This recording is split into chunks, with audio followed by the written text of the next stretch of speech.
The pineal gland, the eye of God, comprising chapter 16 of Manly P. Hall's Man, the Great Symbol of the Mysteries. Chapter 16, the pineal gland, the eye of the gods. As the pineal gland was the one most recognized and written about by the earlier adepts, it is the logical beginning of any occult discussion of the endocrine chain. The epiphysis cerebri, or pineal body, secures its name from its peculiar shape, the pinnis or pine cone, and arises in the fifth week of the human embryo as a blind sac branching off from that section of the brain which is next in front of the midbrain, the diencephalon, which includes the area of the third ventricle and adjacent parts. The distal or remote portion of this sac becomes the body of the gland. The proximal portion, the point of attachment or origin, remains as the stalk. Is not this pine cone the one to which E.A. Wallace Budge refers in his Osiris and the Egyptian Resurrection, when in describing the entry of Ani into the presence of Osiris in the Egyptian ritual of coming forth by day as the so-called cone on Ani's wing, for which the good Egyptologists could find no intelligent reason? Is this not also the wearing cone which was among the symbolic playthings of the child Bacchus, and which Basis describes as a small cone-shaped piece of wood around which a cord was so wound that it might be made to spin and give out a humming noise? See Orpheus by G.R.S. Mead. Those acquainted with the esoteric function of the pineal gland or who have experienced the whirring sound attendant upon its activity will realize how apt is the analogy. Ingrowth of connective tissue from the pia mater, that delicate and highly vascular membrane investing the brain and spinal cord, later divide the body of the gland into lobules. At birth, the structure is comparatively large, and by 12 years it has attained its full size. Here again is a possible analogy to the Bacchus myth, for the toy cone was a symbol peculiar to the childhood of the god. In other words, under normal conditions, the gland deteriorates with adolescence. Retrograde evolution or degeneration of the pineal gland, pineal body, begins about the 6th or 7th year and is practically complete by puberty. It should be distinctly remembered, however, that whereas nature has eliminated other organs and parts of the primitive man, this has remained, and realized in nature's economy, we must recognize the gland as still contributing in some way to human functioning. According to Dr. J. F. Gudensnach, formerly of Cornell University Medical College, several, at least three, dorsodivercular epiphyses develop during the second month of fetal life from the roof of the diencephalon. They are entirely rudimentary in man. The epiphysis proper is the most posterior one is the only one, which in man differentiates to any extent. The other two are the periphysis and the parietal eye, a rudimentary sense organ of some reptiles. According to Haeckel, true eyes that cannot see are to be found in certain animals, deeply placed within the head, covered by thick skins and muscles. The thyrsus, or scepter of the Greek mysteries, consisted of a staff surmounted by a pine cone and twisted about with grape and ivy leaves. The whole form of this scepter is symbolic of the spinal cord, its natus and plexuses, the pineal gland, and the pneumogastric nerve, all closely related to the mysteries of regeneration. The pineal gland is described by Santi as a cone-shaped body, corpus pineal, 6 millimeters or 0.25 inches high and 4 millimeters or 0.17 inches in diameter, joined to the roof of the third ventricle by a flattened stalk, the habenula. The pineal body is situated in the floor of the transverse fissure of the cerebrum, directly below the splenium of the corpus callosum, and rests between the superior colliculi of the quadrigeminal bodies on the posterior surface of the midbrain. It is closely invested by pia mater. The interior of the pineal body is made up of closed follicles surrounded by ingrowths of connective tissue. The follicles are filled with epithelial cells mixed with calcareous matter. The brain sand, or civilis cerebri, calcareous deposits are found also on the pineal stalk and along the choroid plexus. The function of the pineal body is unknown. In reptiles, there are two pineal bodies, an anterior and a posterior, of which the posterior remains undeveloped, but the anterior forms a rudimentary cyclopean eye. In the Hateria, a New Zealand lizard, it projects through the parietal foramen and presents an imperfect lens in retina and, in its long stalk, nerve fibers. The human pineal body is probably homologous with the posterior pineal body of reptiles. The Branchistoma lanceolatum, a small, transparent marine animal about 2 inches in length, is the only vertebrate, so far as known, which does not possess a pineal gland. In reptiles, according to Spencer, the gland is of considerable length and passes out, as noted by Senti, through an opening in the roof of the skull. In the chameleon, the gland lies under a transparent scale in the parietal foramen. In its cord-like middle structure, according to Hertwig, bears a certain resemblance to the embryonic optic nerve. Investigators who, like Rabel, Ruckert, Al Bourne, Spencer, and others, have studied the pineal gland, are of the opinion that the pineal body must be considered as an unpaired parietal eye, which in many cases, for example in reptiles, appears to be tolerably well preserved, but in most vertebrates is in process of degeneration. This learned author then affirms the probability that in reptiles the pineal gland reacts to the influence of light, but to what degree must remain undecided. In his lecture on the eyes delivered at the Mayo Clinic and afterwards published by the American Optical Company, Thomas Hall Shastede, AMND, FACS, LLD, etc., said, some of the amphibians had a median or pineal eye, an eye in the back of the head. Many of the gigantic saurians, too, of the Mesozoic time had this eye, and in any geological museum, you can still see in the back of the giant lizard skull the hole through which this strange eye formerly looked out. In ourselves, the hole has boned over, and the eye has shrunk up into the so-called pineal gland. The pineal eye made its first appearance in the world far back among the invertebrates. It was indeed an invertebrate eye, that is, one with the rods turned toward the vitreous instead of away from it, consequently with no blind spot.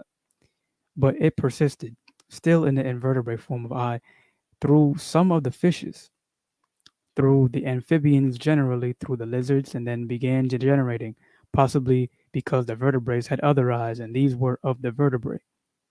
For some unguessable reason, a more suitable type. Is the occultist then unreasonable when he affirms that in the beginning of life upon this planet, vertebrates were hermaphrodites and objectively one-eyed?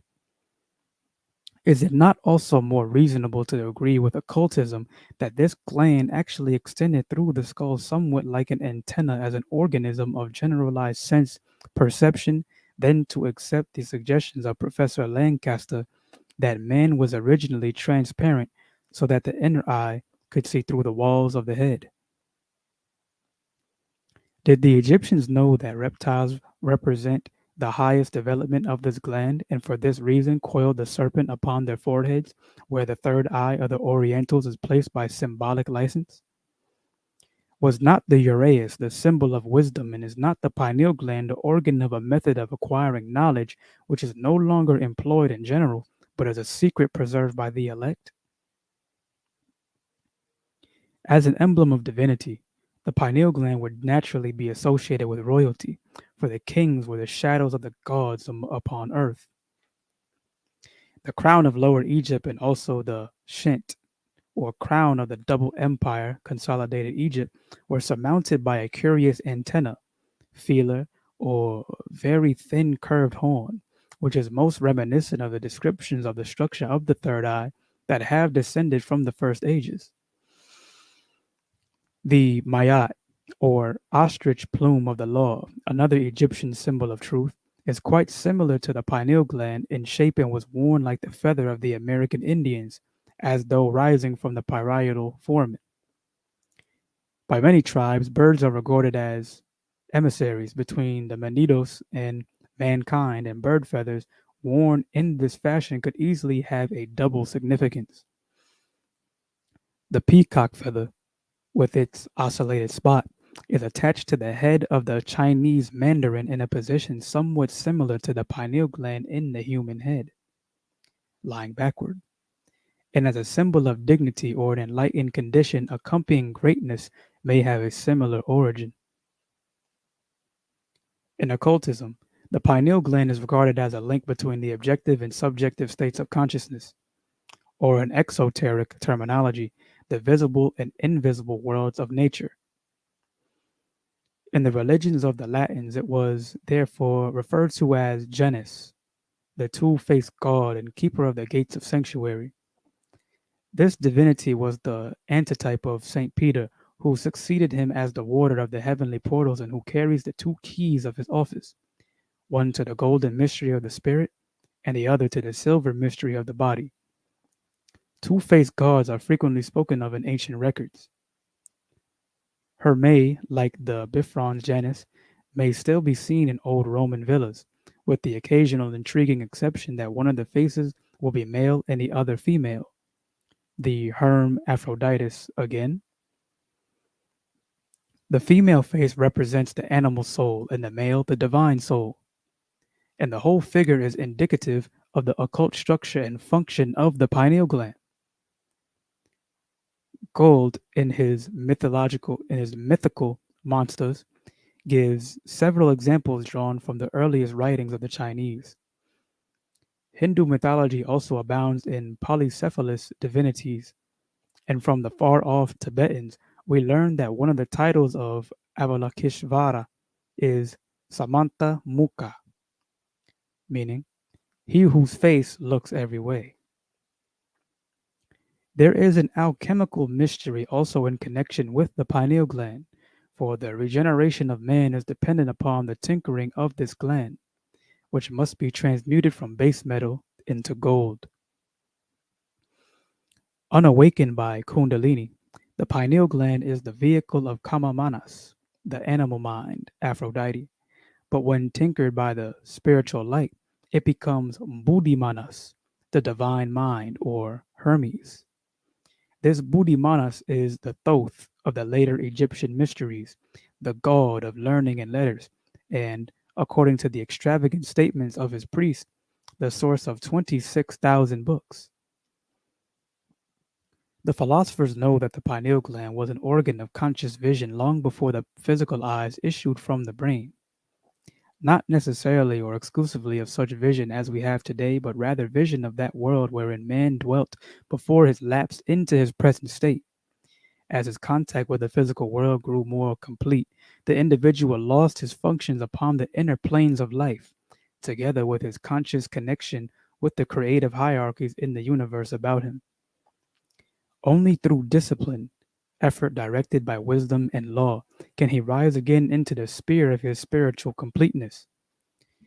It is a mistake to infer that the pineal gland, as a physical body, literally possesses all the occult virtues ascribed to it by the sages. The gland itself is not the third eye, but only the reflection of that organ, its counterpart or symbol in the material constitution. It is a relic bearing witness to an ancient faculty, and because it has endured through these eras of spiritual obscuration, promises the ultimate restoration of the function to which it bears witness. The true power of the gland is in its spiritual counterpart, even as the whole strength of man abides in his invisible nature. The true third eye cannot be seen by the ordinary vision, but is visible to the clairvoyant as a vibrant spectrometric aura surrounding the outer body of the gland and pulsating with an electrical light. The special physical organ of perception in the brain, writes H.P. Blavatsky, is located in the aura of the pineal gland. This aura answers in vibration to any impression, but it can only be sensed, not perceived, in the living man. During the process of thought, manifesting in consciousness, a constant vibration occurs in the light of this aura, and a clairvoyant looking at the brain of a living man may almost see with the spiritual eye, the seven scales, the seven shades of light, passing from the dullest to the brightest. You touch your hand. Before you touch it, the vibration is already in the aura of the pineal gland and has its own shade of color. It is this aura which causes the wear and tear of the organ by the vibrations it sets up. The brain set vibrating conveys the vibrations to the spinal cord and so to the rest of the body. Powerful vibrations of joy or sorrow may thus kill. The fires are always playing around the pineal gland, but when the Kundalini illuminates them for a brief instant, the whole universe is seen. Even in deep sleep, the third eye opens. This is good for Manas, who profits by it, though we ourselves do not remember. It was Descartes who saw the pineal gland as the abode of the soul of the sidereal spirit in man. He reasoned that although the anima was joined to every organ of the body, there must be one special part through which the divine portion exercised its functions more directly than through the rest. After concluding that neither the heart nor the brain could be as a whole that special locality, he decided through a process of elimination that it must be that little gland which, though bound to the brain, yet had an action or motion independent of it. Descartes concluded that the pineal gland could be put into a kind of swinging motion by the animal spirits which move through the concavities of the skull. We must consider him, therefore, as a powerful figure in the transition period between medieval and modern science.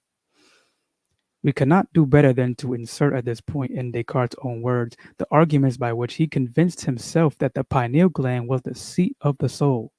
The following is extracted from a very early edition of his celebrated treatise of man, and the terminology is preserved in all the quaintness of the original. Yet is not the whole brain the seat of this inward sense, but only some part of it? For otherwise the optic nerves and the pith of the backbone, as being of the same substance with the brain, would be the residence of the inward sense. Now, this peculiar place of the soul's residence is the conarion, or glandula pineas, a certain kernel, resembling a pineapple, placed in the midst of the ventricles of the brain, and surrounded with the arteries of the plexus choroides. The reason why we take this kernel to the peculiar seat of the soul is because this part of the brain is single and one only. For whereas all the organs of the senses are double, there can be no reason again why we should not perceive two objects instead of one, but only because above these impressions are transmitted to a certain part of the brain, which is single and one only, wherein both are conjoined. Furthermore, it is also requisite that the part should be movable, to the end that the soul be agitating of it immediately, might be able to send the animal spirit into some certain muscles rather than into others. And forasmuch as this kernel is only supported by very small arteries that encompass it, it is certain that the least thing that will put it into motion. And therefore we conclude that this inmost part of the brain is the seat of the soul, in which it exerts its operations of understanding and willing of whatsoever proceeds from the body or tends towards it. In ascribing motion to the pineal gland, Descartes, though not an occultist, hit upon one of the most profound secrets of the ancient mysteries. The great Descartes continues, accordingly, the common sense may be described to be an internal sense, whereby all the objects of the external senses are perceived and united in the midst of the brain, as the common center of all impressions.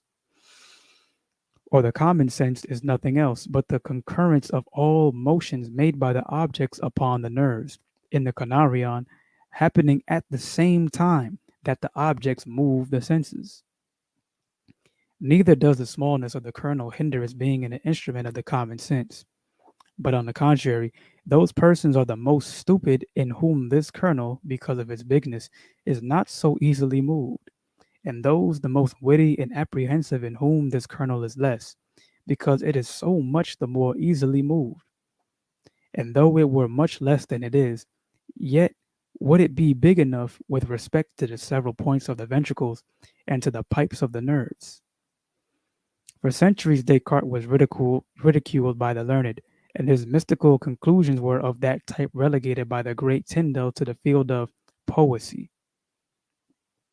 And now at this late day comes a conditional vindication of Descartes' views from a science which all too often suffers from an infallibility complex. Recently, however, the great Frenchman's idea is gaining favor in the eye of science. That is, if we regard the soul as a department of the human intellect, for apparently the pineal gland is concerned directly, although still mysteriously, with the development of intelligence. Very small children, but recently removed from their embryonic recapitulation of humanity's earliest struggle for existence, have an extremely sensitive area about the crown of the head where the skull has not yet closed. In rare cases, it never closes at all, although usually the sutures unite between the seventh and ninth years. The sensitivity of the area of the head over the third eye during childhood is usually accompanied by a phase of clairvoyance, or at least sensitiveness.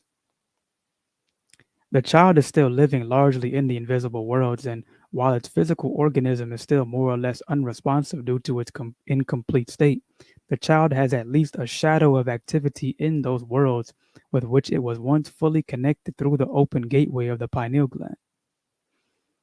As the higher intellect, the ego of the Latins, gradually retires into the evolving physical structure, it closes the heavenly door behind it. This entry of man into his body is associated in some mysterious way with the soul crystals, a cervellus cerebri, which form in the pineal gland. The mystery of the third eye is very beautifully elucidated in the Scandinavian mystery legends of the world tree already referred to.